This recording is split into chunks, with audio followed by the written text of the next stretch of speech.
ഇത് അപ്പുവിൻ്റെ കഥയാണ്. ഒരുപക്ഷെ അവൻ്റെ മാത്രം കഥയാവില്ല. നാം കണ്ടതോ കണ്ടില്ലെന്ന് നടിച്ചതോ കാണാതെ പോയതോ ആയ ഒരു ബാല്യത്തിൻ്റെ കഥ. ജീവിതത്തെ പോരാട്ടങ്ങളിലൂടെ തോൽപ്പിച്ച് വിജയിച്ചവരുടെ കഥകൾ നാം വായിച്ചിട്ടുണ്ട്, കേട്ടിട്ടുമുണ്ട്. ഓരോ വ്യക്തിയുടെ വിജയത്തിൻ്റെ ഏതെങ്കിലും ഒരു ഘട്ടത്തിൽ ഒരിക്കലെങ്കിലും ഒരു കൈത്താങ്ങായി, തണലായി ഒരു സുഹൃത്തുണ്ടാകും. നന്മയും സ്നേഹവും ഹൃദയത്തിൽ നിറച്ച ഒരാൾ.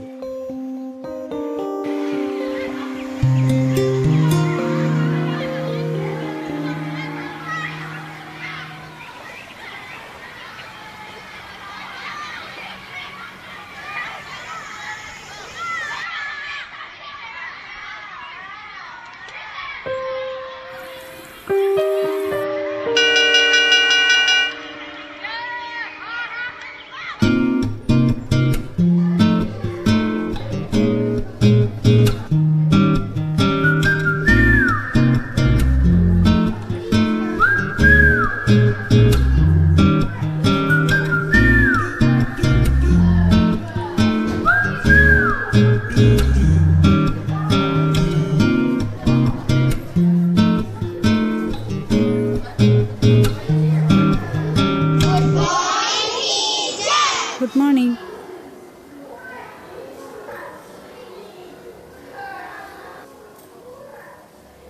ഇന്നലെ തന്ന ഹോംവർക്ക് ചെയ്തോ? ആരെങ്കിലും ചെയ്യാത്തതുണ്ടോ?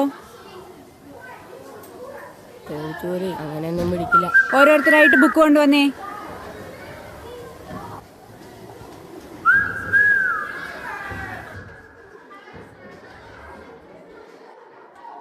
അയ്യോ അയ്യോ. ഇന്നലത്തെ പാഠം എല്ലാവരും പഠിച്ചോ? സുഹൃത്തുക്കൾക്ക് തോന്നുന്ന സ്നേഹം. അറിയില്ല ടീച്ചർ. അപ്പു, സൗഹൃദം. അപ്പുനെ കണ്ട് പഠിക്കടാ.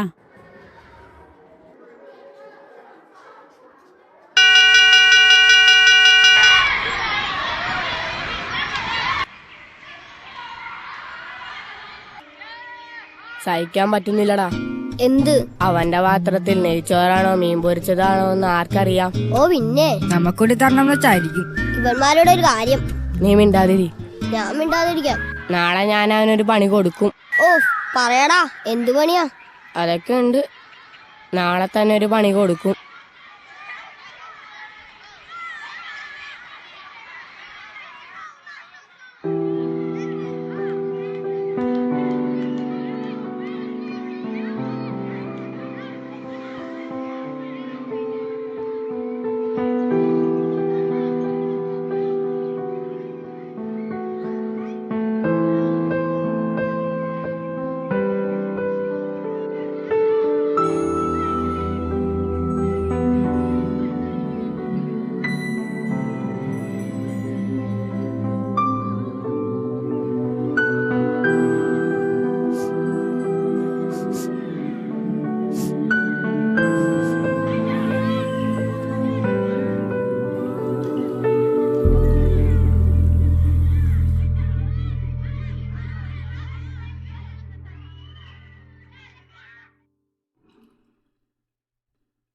ഒരുപക്ഷെ തോന്നിയേക്കാം ഇവൻ എന്തിനാണ് ഇതൊക്കെ ചെയ്യുന്നതെന്ന്.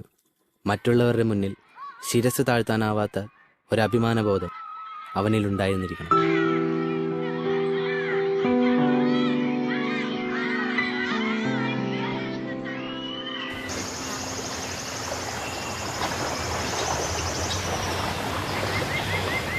അപ്പു ഒന്ന് നിന്നേ. അപ്പുവിന്റെ ബാഗ് തുറന്നു കിടക്കുന്നു.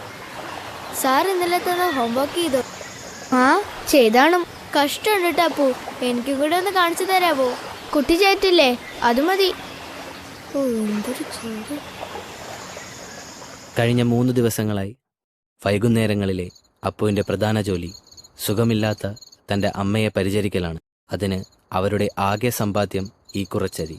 അത് അമ്മയ്ക്ക് മാത്രം. മോനെ, അമ്മ നാളെ മുതൽ പണിക്ക് പോവാം.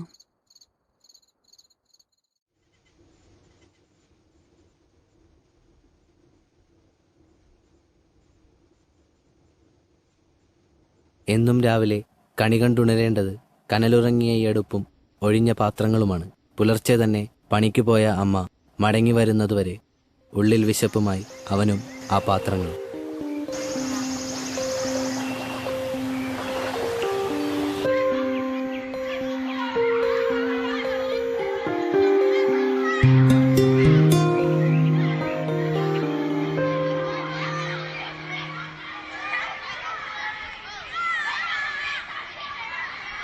എന്താടാ പാത്രത്തില്? ഞങ്ങളും കൂടി നോക്കട്ടാ. ഇവിടെ താടാ. വിട്ടോ താടാ, ഇല്ലെങ്കിൽ താടാ താടാ. ഇല്ല, വിട്. എടാ ചോറ, ഓടിക്കോ.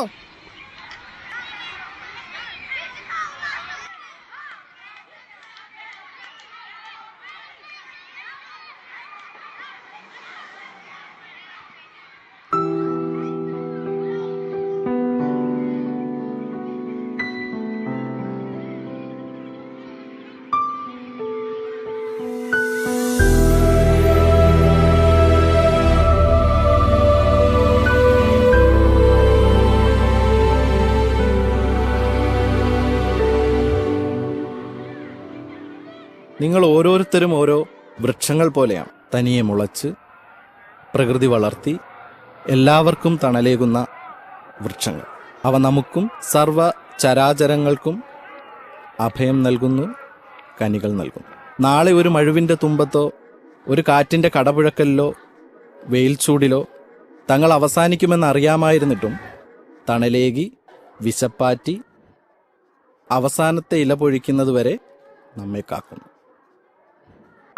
അവൻ്റെ ചോറുപാത്രത്തിൽ അവൻ പോലും അറിയാതെ ആഹാരം പകർന്നു വച്ച ആ കൊച്ചു പെൺകുട്ടിയുടെ നന്മയിൽ നിന്നും ഒരു സൗഹൃദത്തിൻ്റെ തണൽ അപ്പു തിരിച്ചറിയുന്നു.